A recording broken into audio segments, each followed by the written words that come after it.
Hello friends, welcome to Sushma Samayal.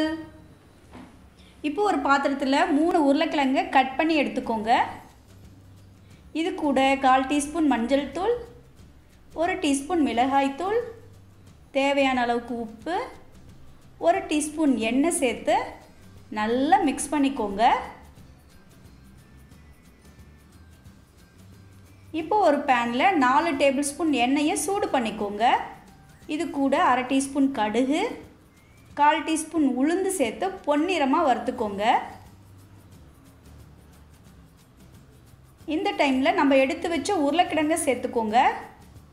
நல்லா mix பண்ணிக்கோங்க. இதை மூடி போட்டு 3 நிமிஷம் வேக விடுங்க.